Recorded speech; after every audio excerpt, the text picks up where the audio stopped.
and welcome to the World Football Show here on Sports Tonight Live. I'm Mina Rzouki and I'm joined by my usual co-host, Gabriele Marcotti. How are you, Gab? It would be me. I'm very well, thank you. And of course, we have a new guest with us today, in case you haven't seen already. We've got Paul Serres, commentator from Perform. How are you? Very well, thank you. Cheers. Okay, so much has happened this week from across Europe. We're going to be starting off, though, with England. I know that's rare. We hardly ever speak about the English game. But we're actually speaking about the national team because Roy Hodgson is now the only candidate approached for the job. A bit of a snub for Harry Redknapp. Now, guys, I want your opinion about this. Did you see this ever happening, or is this the right choice? Well, I think once the FA had sort of decided it was going to be an English manager, you kind of restrict the list a lot. And it's in a situation where it's either going to be Harry Redknapp or Roy Hodgson. Redknapp seemed the obvious choice. He was doing much better in the league. He'd made it very clear that he wanted the position. He's extremely popular with the media and the fans, whereas Roy Hodgson, at the time, certainly was still seen as tarnished by screwing up Liverpool. You know, who would be your choice, though? I think you have to go with an English manager.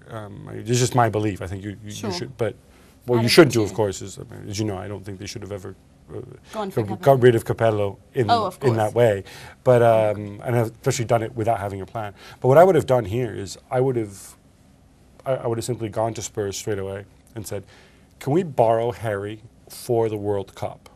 In other words, name him interim manager for the World Cup in the same way that what Scotland did with Ferguson back in 1986. And if you do that, you sort of take the pressure off. You know, he can keep working with Spurs until the end of the season.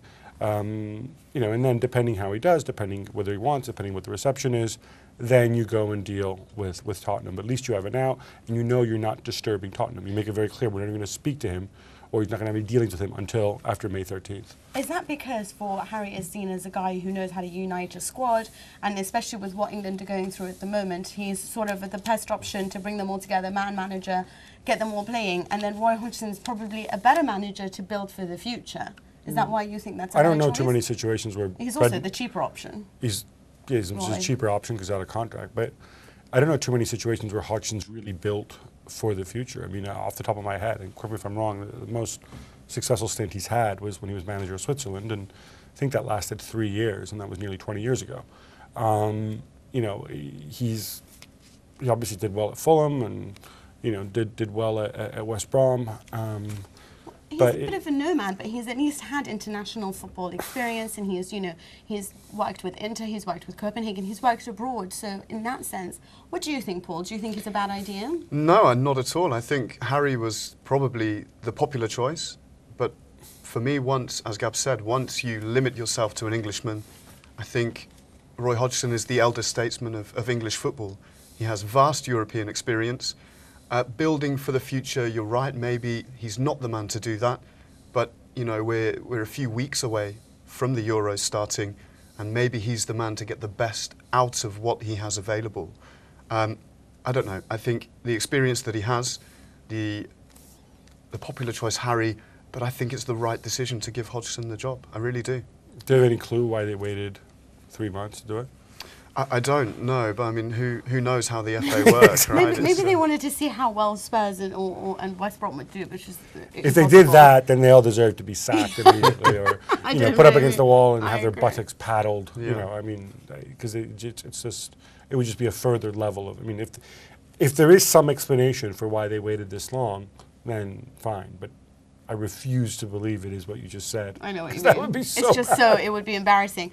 But another coach in the news, of course, is Guardiola, and his decision to leave Barcelona after, wow, it's almost like the end of an era, 4 years and so many trophies later.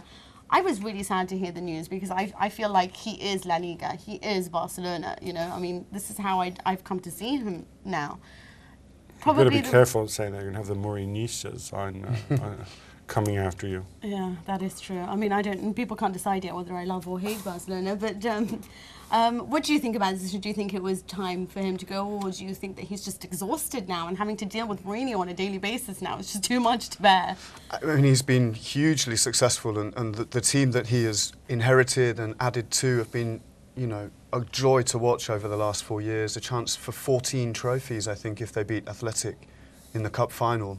Outstanding coach. I think they were hugely successful before Pep. Karanka said this week something, you know, a similar kind of thing, maybe not such a as diplomatically, but I think they were very successful before Guardiola. They will continue to be very successful after him, and you know, you just begin to think that maybe the story of Pep and Barcelona is not over yet. Maybe one day in the future. But you think he can go back? Well, it's certainly a possibility. I mean, he was a ball boy at the club and in the youth systems, in the academy, all the way through to captaining the team. Can you guys think of a 4-year stint of any manager anywhere in the world ever that's been better or more successful? No, I can tell you about great managers, but nothing as successful as this. Never. Yeah, I mean, Stramaccioni's era was quite something, but it wasn't ever as successul as this. But yeah, you didn't win 2 European Cups in 4 years, or even 3 league titles, and well, you may have won the 3 league titles in 4 years, but to go with it, to have this incredible resonance. I mean, he sold the Barcelona identity, the Barcelona brand, or rather, he sold what Barcelona want us to think that their brand is. He sold that image perfectly and in a very genuine way. I think people forget a lot about what Rijkaard did for Barcelona, and he sort of worked off a great foundation. But no, but I'm just more interested in the way like sort of Barcelona became synonymous for sort of a right way of playing football. I'm not more than this result. I agree with you. I mean, I think it was something of the 11 players who started in the Champions League final against Manchester United. 7 of those predate Pep at the club. So, you know, you're right. He had a tremendous foundation, which you start with. His era, of course, coincided with Leo Messi's development into one of the greatest ever. But I just thought that image-wise, as sort of a spokesman for a certain kind of aspirational ethos, almost utopia to some people, he was a perfect guy. And in some ways, he was really one of the very few people who could have pulled it off. I don't know that an outsider could have come and pulled it off. No, I agree with you. We do have a Skyper with us today, and it's not La Liga logo. We have Kieran Canning with us today, freelance football writer. Hello, Kieran. How are you? Hi, I'm good. Nice to speak to you. Nice to speak to you too. I wanted to ask you about, of course, they announced that Tito Vilanova will be taking over. Now, what has been the reaction in Spain to this new, to the announcement, really? I think there was somewhat of a surprise how quickly the story moved from Barcelona going out of the Champions League, and then all the rumours about Guardiola definitely deciding to leave. But I don't think many people were expecting the announcement so quickly, basically at the same press conference. But I heard a little bit what you were speaking about there just a couple of minutes ago, and it is a very Barcelona move to promote from within. You see the team that's become so successful, so much of that's been based on promoting young players from the academy, and even Guardiola himself came from the Barcelona B team. So I think that's very much tying in with the philosophy of the club, the philosophy that Vilanova and Guardiola share. And I think it's their way of trying to maintain the success of the past 4 years. They don't want to bring in a new coach with maybe a different philosophy or wanting to bring in his own players. Vilanova has been there throughout the success, has been a big part of that success, and the players have reacted very favourably to it, and I think that's what they were aiming for when they've appointed them.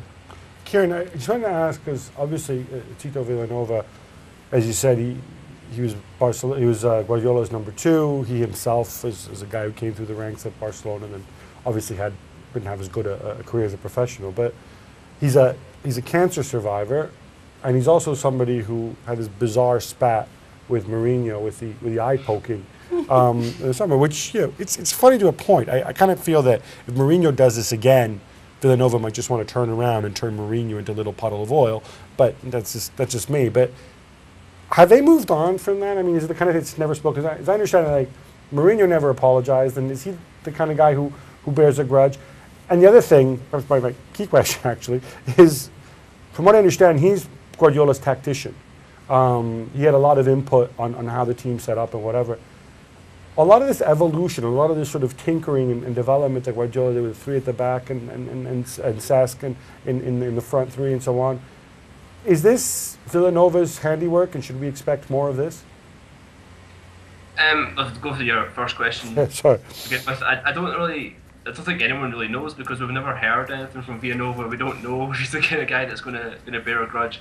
I think the interesting change in the dynamic will be almost from Mourinho's point of view, because he was very dismissive of Villanova after that incident and claimed that he didn't even know who he was, and made a very sort of disrespectful joke based on his first name, where he changed it for a bit. But so from that point of view, we don't know. We'll have to wait and see how it develops. The interesting point for me is when you're talking about obviously he's come through a serious illness, and now thankfully everything seems clear on that front. But the fact that Guardiola has decided to leave because the pressure is so intense of being Barcelona manager, and someone like Villanova hasn't had the career that Guardiola had in terms of playing for top flight European clubs. He hasn't been exposed to that pressure, that constant daily facing up to the media, having your decisions questioned as a player or as a manager. So that'll be interesting to see how that develops.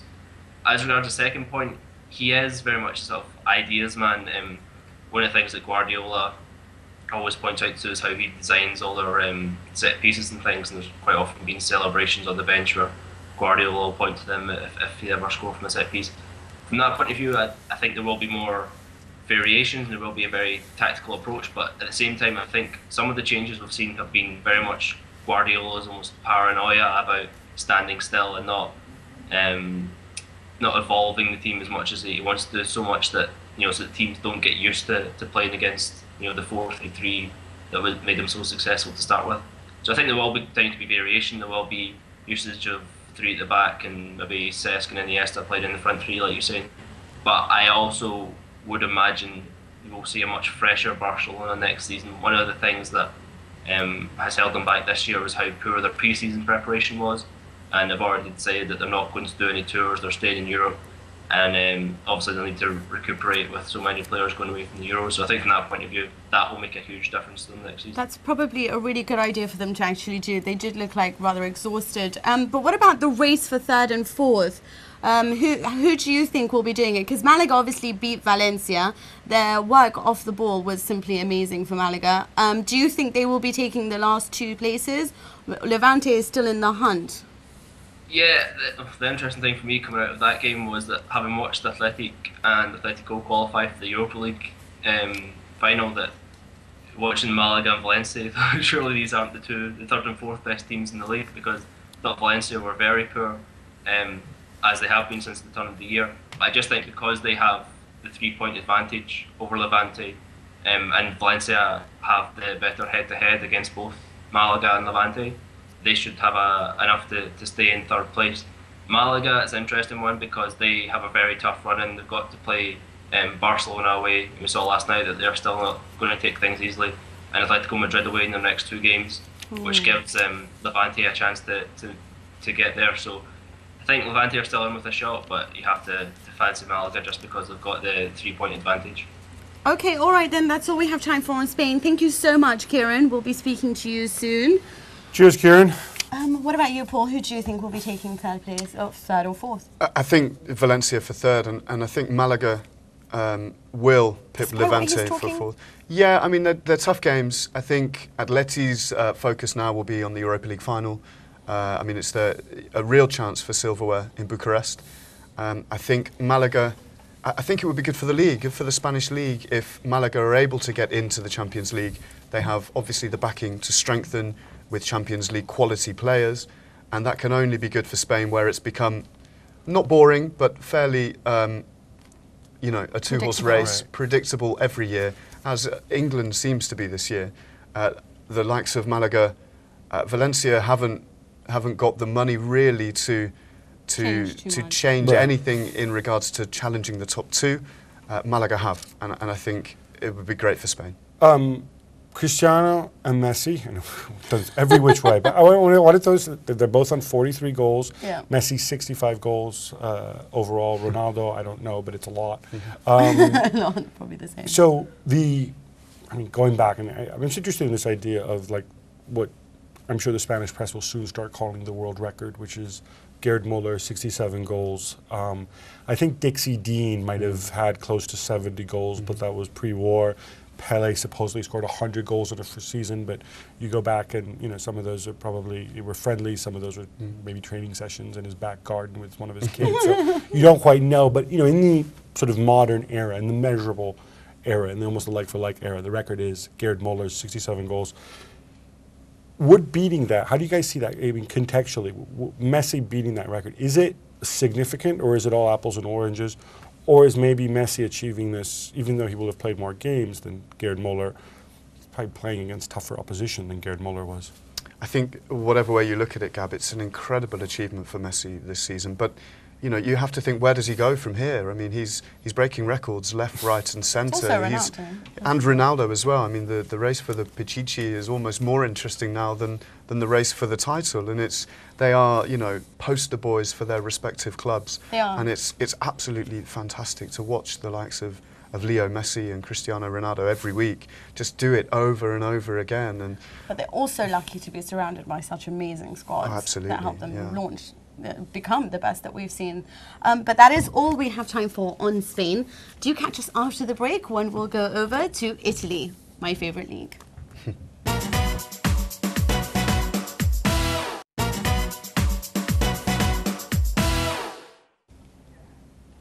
All right, we're back, and time to go over to the lovely world of Serie. Mina's favorite league. And if you look over to her, you can see just how excited she is. And Mina, I suspect part of it has to do with the fact that things are going great for the team you support. And I forget who it is. So let's start instead with Milan. 4-1 winners at the weekend over Siena. But the big news is Cassano back scoring, and I think maybe showing once again he's a better partner for Ibrahimovic than Robinho. Definitely. Technically, he's a better player. Secondly, you know what I love about Cassano? It's not that he scored his first goal and this was the first start for him since October and all of that, all the heart problems, but he was so magical with the assists. It was, honestly, if they finished better, they could have been 6 or 7 up. But he just created everything on the field. And I don't think this is a great thing for Milan. I think this is a great thing for Italy going into Euro 2012. Well, given how rubbish, given the fact that all the Italy strikers right now are either injured, mediocre, or insane. Exactly. Actually, to be fair, he fits in the insane category. But yeah, but I mean, with Balotelli, Giuseppe Rossi out, I mean, he's a technically perfect player. So just to wind up the Juventini, I need to get you, Paul. You're going to be objective on this. Of course. There's a lot of people who engage in this Cassano love who will argue that, oh look, had Cassano been fit all season, Milan would have won the title clearly and comfortably. Are you buying that? I buy that. Intangibles, really, isn't it? But there's no doubt that he's a great player. He's a driving force for Milan, and it's great to see him back. He's been a driving force in what, half a dozen games? Maybe so. But he's that kind of player that can just produce from nowhere, something magical. And as Mina said at the weekend, the assists that he provided and the way that he ran the show at times in that game was spectacular. But you know what it is? The thing about Cassano is that they've been so dependent on Thiago Silva and Ibra. He offers a third person. He makes Ibra, able to go forward without having to drop deep to constantly find the ball and create something. I do think had Cassano been available, it would have been a different Milan, especially in the Champions League, not just for the the title race. But I also would like to argue that had Juventus actually found a finisher, or Vucinic had actually performed in the way that he's been performing, then it would have been a clear-cut, easy title win for them too. Yeah, so I will give you that one. If instead of flushing Mari down the toilet on Elia and Krasic, you'd gone out and signed Sergio Aguero, then it would have been a different. But of course, if my aunt had wheels, she'd be a bicycle. The bottom line here. You have to find something to say like that. Now, looking at Juve though, I was incredibly impressed this weekend. Once again, I don't think Novara didn't play particularly well and sat off them, but they were on a high. This was kind of like their last chance to win something. They knew that Genoa had lost earlier in the day. I kind of expected more from them, but I thought Juve were just absolutely rocking, actually, in this game. I love the way he used Giaccherini. I'm assuming Borriello's still going to be. They will still have the rotating strikers, and Borriello's just kind of a right man in the right place. A bit of a Forrest Gump, yeah? Gazzetta dello Sport called him a synthetic pinch player because he's performed against Cesena and against Novara, both on synthetic pitches. But I do think that it's almost like Novara just rolled over. You know, and I'm not going to say no conspiracy theories, but they are, the management are supporters of Juventus. Okay, you see that? See, look, should I make a reference to 2006? And now, like, look, they're laughing and rubbing it in now? No, I'm saying to you, as in they like Cesena or Milan supporters. I'm just saying to you. Anyway, but what I was going to say is that I thought that the way that they played their game, with how much space and time they afforded Pirlo, who is very obviously the reason behind Juventus's wonderful push, it is that midfield. What you need to do is stop him, and you pretty much stop a lot of Juventus. And they just offered him all this time. We're going to get to more interesting things in Juve in a minute, like the race for third place. That's a little bit harsh. More interesting things than Juve. I wanted to, otherwise we might have to go talk about Conte, so we don't necessarily want to do that. It's just all about what you like. But Paul, I wanted to get you on something which surprised me in a very positive way in the relegation fight. You know, obviously Lecce and Genoa on paper head-to-head.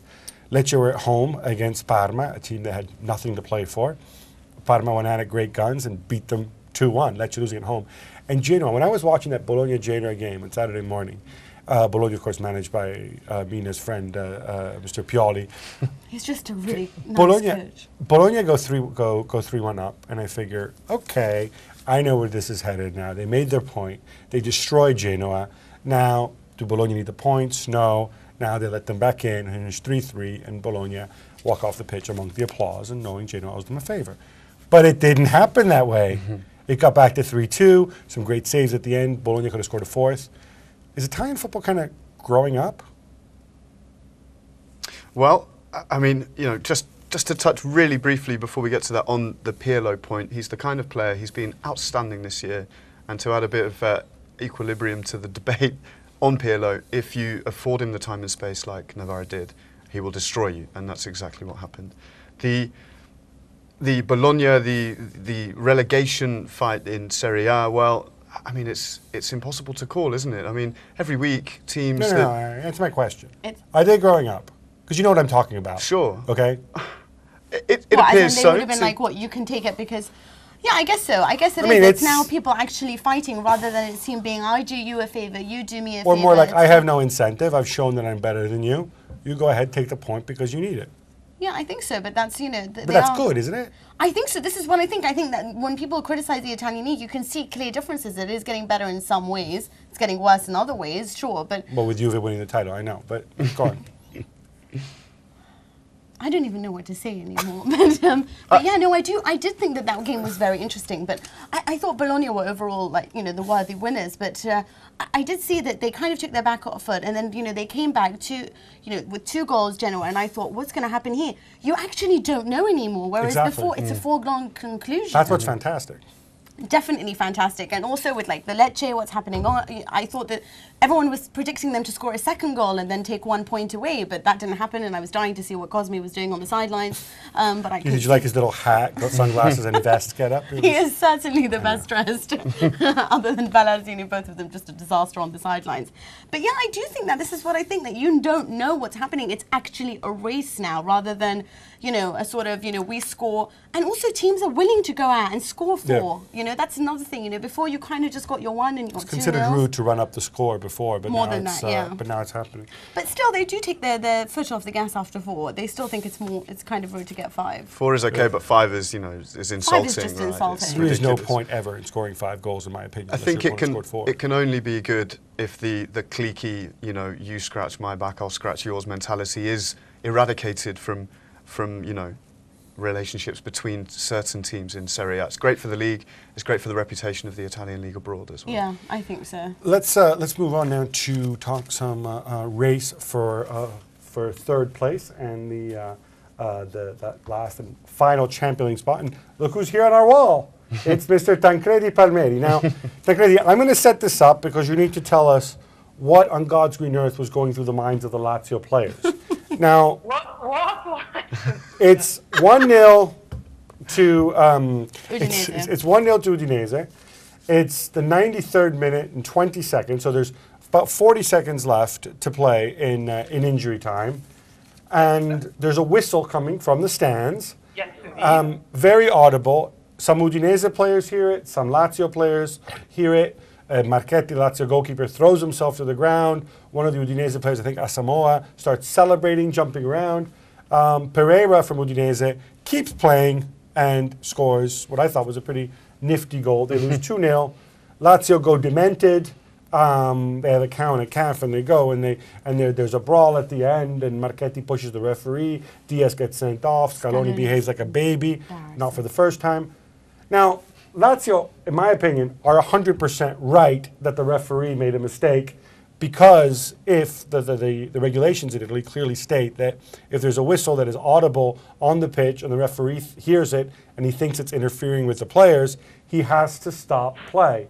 Obviously, the referee Bergonzi heard it because he signaled that no, we're playing on. Obviously, the players heard it as well. But that said, is there a difference between losing 1-0 and losing 2-0? No, there is no difference at all. There is difference between being sure of the third Champions League spot and then finding yourself on Monday with the same points of the other, just behind the other because of goal average in the different games. So that probably boosted the Lazio hysterism, if you want the real explanation, unofficial, but real in my opinion. Also, as you said, by rules, the referee should have stopped the game. Even if you watch it, there was a kind of, anyway, everything is happening something like 3 seconds. I can tell you, even if I've been just for amateur leagues, but being referee, sometimes what it looks like, it's very clear from sitting on a sofa, as long as it's happening, everything in 2-3 seconds, can even not be, but can be also that taken in the I would say in the rush of the last second, he wouldn't have realized that three times whistle really affected the game. Today already came the banning of the players. Marcotti received a 4-game ban for pushing the referee from behind, and actually could be also dangerous for his collapse for Lazio, because his collapse for Italy at Euro 2012, because it's known about Balotelli, the ethical code that Prandelli, the Italy manager, wanted for the players called in Italy. So who knows, this can affect Marcotti even more. But if you want an explanation about this Lazio stuff, it's not about 1-0 or 2-0. I even went to check about goal average, said maybe they had something in trouble with Udinese, that goal is changing something, was changing completely nothing. They lost the ball and were missing something like really some 10 seconds to the end of the game. Gabriele, we could study for years, we might never learn what really goes through the minds of Lazio. Mina? You know what, I also want to talk about the race just in general, because it looks like, I don't understand it, there's 4 teams at the moment. Now, it's all head-to-head. Napoli is the best in terms of the head-to-head Napoli average. have an enormous lead in the head-to-head average. Because they've beat them. Now, so basically, that doesn't change whether or not, if Lazio managed to lose by 1 or 2-0, it makes absolutely no difference at all. No, because Lazio are bottom of the 4. And now, out of everything, they've possibly lost the rest of them. Other than being hit by injuries, they now are hit by suspensions to the upcoming games. So they've pretty much lost 3rd place. Who do you think, now with Inter coming back, I know that you're not a big fan of Stramaccioni. Well, I mean, I don't. But do you not think... I'm going to wait and see how he does. Okay, but I want to discuss Stramaccioni for a second. I don't know how you feel about him, but you guys make fun of me when I tell you that I think he's really great. Did you not think that his substitutions were very good against Cesena when they were losing 1-0? He made the right substitutions. Do you not think that they started creating more, playing better? Do you not see a better Or was it Inter? a case that he put the wrong lineup initially? Fine, you can say that. There are lots of people who bring on the wrong lineup, but you've got to be able to change that. Tancredi, tell us how good Stramaccioni was against relegated Cesena. Oh my God, I love that you make it like that. It's so mean. I was there at the stadium, and honestly, even if I read a lot of people saying, oh, there were so many chances, I can't understand why Inter is not winning this game.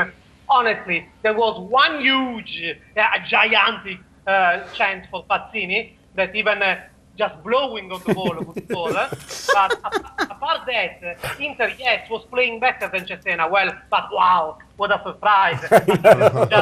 relegated 4 days ago, but was not really pushing as someone that... No, you make fun of Cesena, but they pushed Juventus to the 80th minute. Yes, no. I'm not making fun of Cesena, Mina. I'm saying that for a team that is fighting for life because can be back on Champions League race, and for a team that just 4 days before he lost any hope because it's been relegated, there was nothing impressive in that game. Inter was playing better, but not that better, not eating out the grass, not saying, okay, in half an hour we win this game and then we will rest and think about the next one. Honestly, not at all.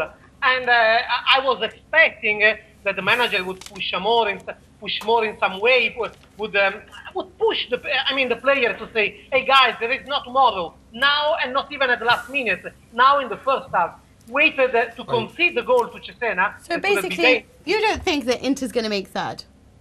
Well, at this point, with all that happened in this season, in Serie A, in Champions League, doing a prediction is kind of suicide. But all in all, I must say that Napoli, in this moment, got a better mix of form and calendar. Calendar is the main point. Even if I should say that Udinese got something like, got depth with luck.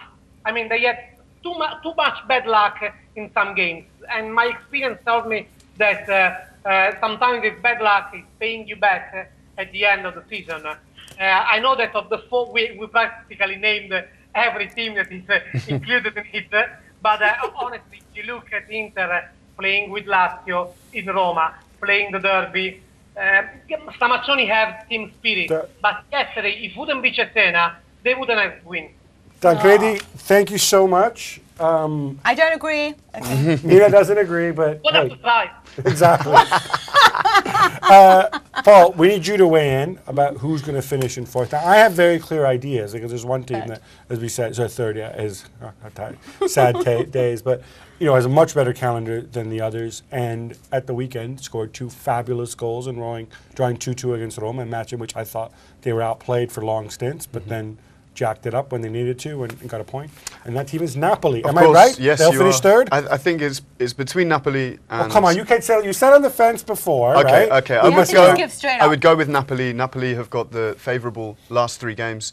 Udinese have got a fairly kind calendar as well. For me, the games that Inter have against Milan in the derby and then Lazio, I think they will struggle. But yeah, Napoli. Napoli for me. Roma, of course, for them, alas, the dream is over. And it's a sad day, but not fully sad in the sense that Luis Enrique is still around, so there's still hope for next season. That sound you hear is Mina groaning. But I just never mind. Never got that anyway. You don't need to get a little... I like him, but I don't think he was the right option anyway in the first week. But the Luis Enrique experiment continues now. By the way, if you haven't heard, at the end of the game, the Roma Ultras called all the players over, except for Heinze, who was busy, and Boyan, who's too much of a little girl. And they all went under the stand, and the players heaped a mixture of abuse and encouragement. Most of all, they wanted to take responsibility. This has been going on for years. And personally, I think it's not a bad custom, although I'm sure many disagree with me. We'll be back after the break.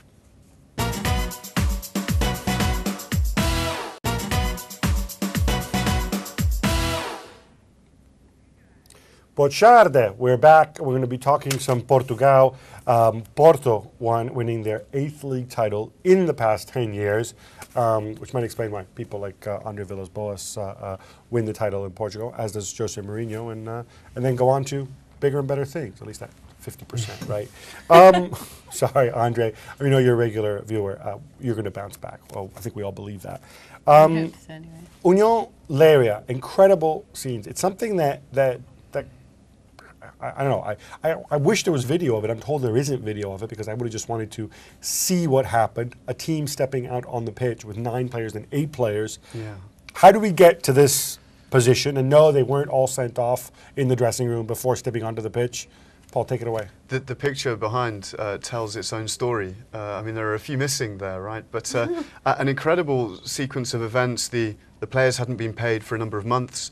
They collectively gave their resignation into the chairman of the club, who said after the event that he hadn't received it in time and that the club would be taking measures against the players who he believes are still contracted to Uniao. What's he going to do? Fine people he hasn't been playing? I guess so. How are you supposed to pay him? I'm not sure. To seek damages based on the damage to the club that has happened.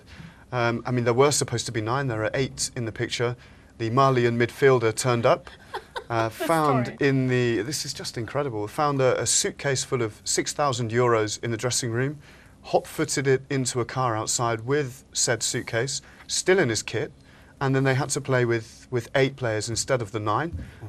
In terms of football, they held on for 45 minutes, and then they let one in before half-time, and as we know, that changes things hugely, and they lost 4-0 in the end, but at least they put out a team. If they were unable to do so, it would have been automatic relegation. I mean, it will probably be the case anyway, but it could have ramifications for the top of the league. They're due to play Benfica next week. And 4 of their players are actually on loan from Benfica, isn't that right? It's a mixture of youth players, a mixture of youth players and loanees from Benfica. But as Mina said, the title's over. I'm not sure how much of a difference it will make. Well, there is, but Benfica, Braga have lost 3 of their last 4, including Olhanense at the weekend on Friday evening at the Estadio AXA, which was a fantastic game for Sergio Conceição and Olhanense. They were a goal down at half-time and won it. Great scenes on the day of their 100th centenary, their anniversary, which was fantastic. But the 100th centenary would actually be the 10,000. Yeah, incredible, the oldest club around. They predate the creation of the universe. Exactly. We're joined by Tom Kundert from Portugal.net. Tom, we've had Paul here. We've had Paul just explain how this came to happen with Leiria, how there were only 8 people there. 2 questions for you. The Malian midfielder with a suitcase full of money, whose money was it, and then was it retrieved? And B, how widespread a problem is this in Portugal? Yeah, well, first of all, the story about the missing €6,000, that was put out by the president of Uniao Leiria, who's called João Bartomeu, and he really is somebody who very few people trust, and so, you know, that makes a good story. This supposed 6,000 supposed player hot-footing it out of in a car in his kit with €6,000 in a suitcase.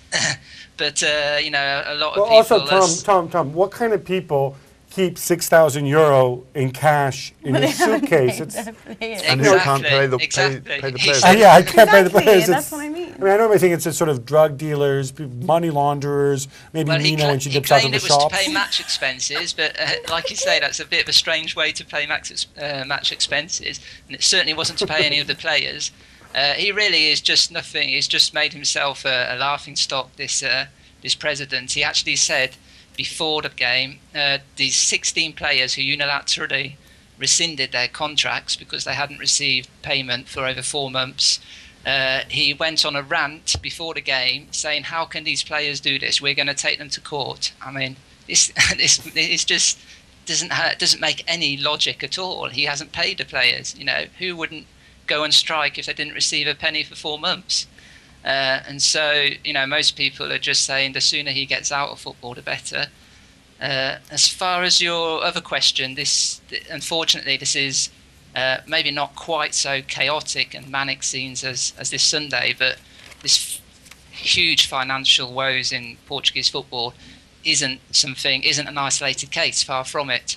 There's actually the game before this Sunday's game was Leiria against Guimarães, and that was also brought into question. A lot of people thought that would be called off because Guimarães themselves, who are actually one of Portugal's bigger clubs, you know, outside of the big 3, them along with Braga are probably Portugal's best supported clubs. They've also had the same chronic financial mismanagement, and a lot of their players have gone 4 months without receiving a penny. So unfortunately, this problem is just rife in Portugal. Guimarães, of course, the club that sold Bebe to Manchester United for a lot of money. And lots of questions about where that money went as well. Well, let's not go there. We're broadcasting from England. It's illegal for us to question such matters. Didn't he say the club should quit professional football or something along those lines? Who, Bartolomeu? Yeah, Bartolomeu. Yeah, well, his... Or was he talking about himself? Yeah, exactly. I think presidents who, allow their clubs to get into this kind of position should definitely quit professional football. But, it's a real problem if Portuguese football has got some fantastic things going for it. Great, if you look at the size of the country, great youth development. Their clubs continually punch above their weight in European football.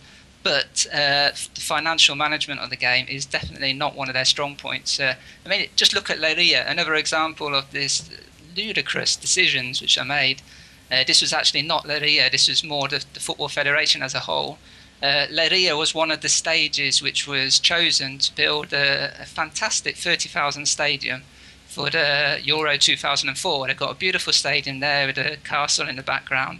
Lovely place to go and watch football. Only problem is their crowds 1,000, 2,000. What's the point of having a stadium like that if it's just not going to be filled?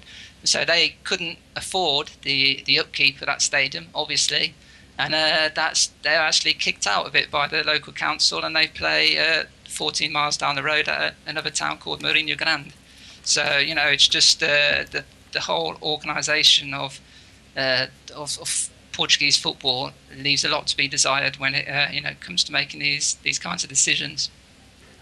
Sorry, just to clarify for those who are fans of the special one, the place where they play the football is called Mourinho Grande, not Mourinho Grande, right? Yeah, that's right. He hasn't quite achieved that status yet to have a town's called after him. Not yet, anyway. Maybe that's what they'll rename the Bernabeu one day. Tom Cunder from Portugal.net, thanks so much for joining us. Okay, no problem. We have to just applaud Porto for doing that, because in February they were down by like 5 points. Didn't think that they were going to manage to overturn it.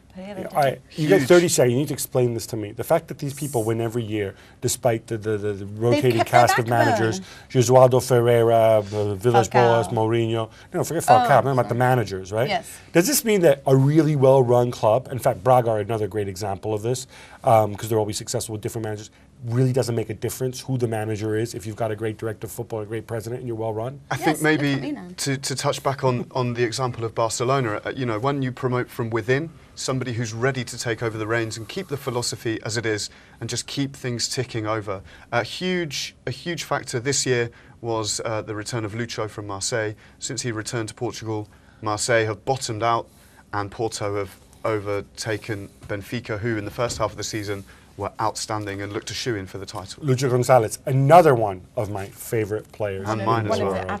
Along with Michael Essien, of course. We'll be back in a few, and we'll go over to France.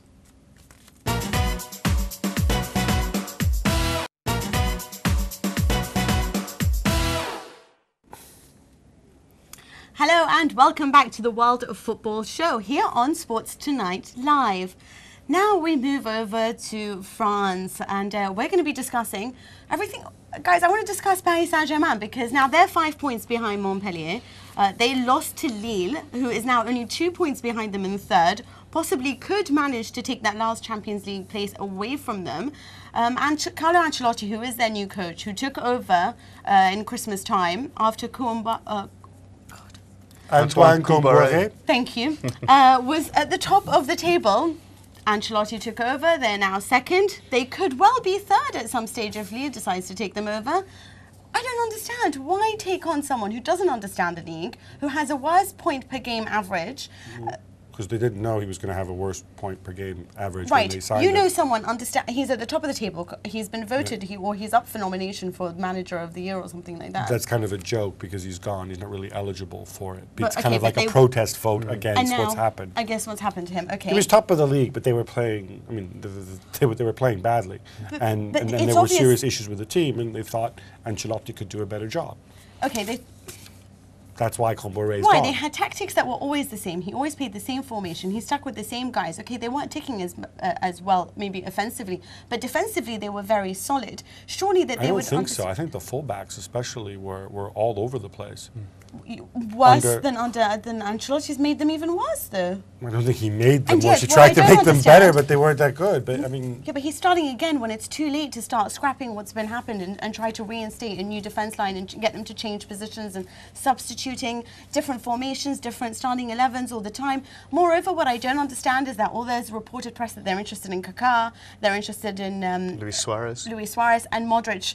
I can understand if they go for a striker because they need a striker and they need defence, but again, more creative talent in the version of Modric and Kaká. I might suggest that the way the transfer market works is you have agents who say, look, these guys have a lot of money, and because they're from the Middle East, we also assume that they're not very clever, so we're let's go go pump and them with creative talent. No, it's like let's they have go Walter and Sabatini working for them. Stop it. You see all those cheap digs at Roma?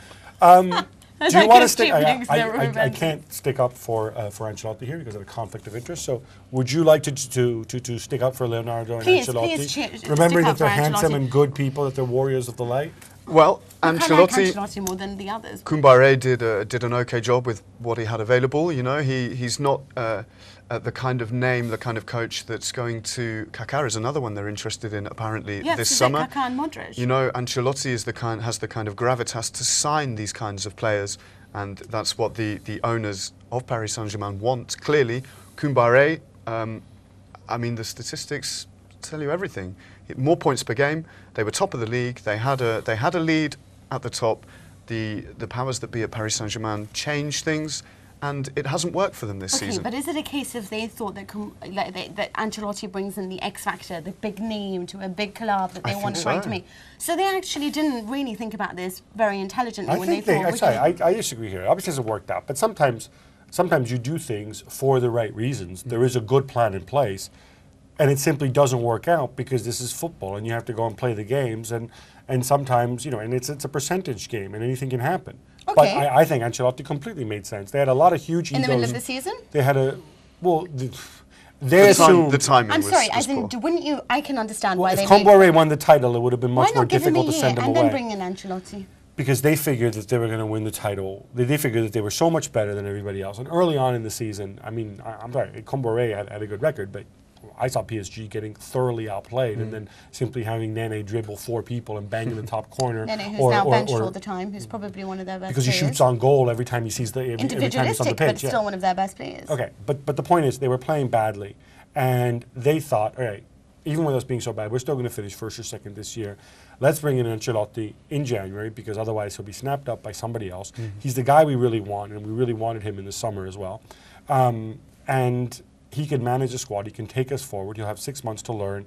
Worst case scenario, we finish second, and then next season he'll have a better sense of the league, and we're going to do much better. But they still assumed that they were going to win the title because everybody else was so terrible. Nobody could expect that. You know, Montpellier's annual budget is less than the cost of your wristwatch, Mina.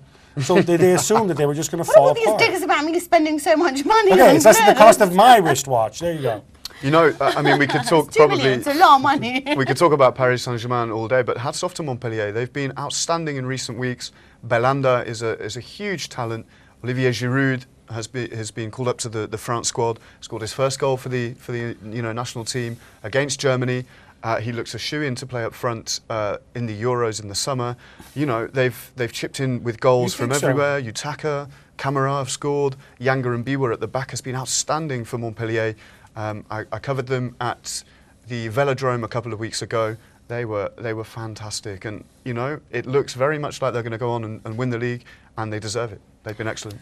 Well, they deserve it, they don't deserve it, no one's going to know, but that's all we have time for on the World Football Show today. Thank you so much to Gabriele Marcotti and to Paul Serres, but we'll see you next week, same time, same place, same football chat. See you then.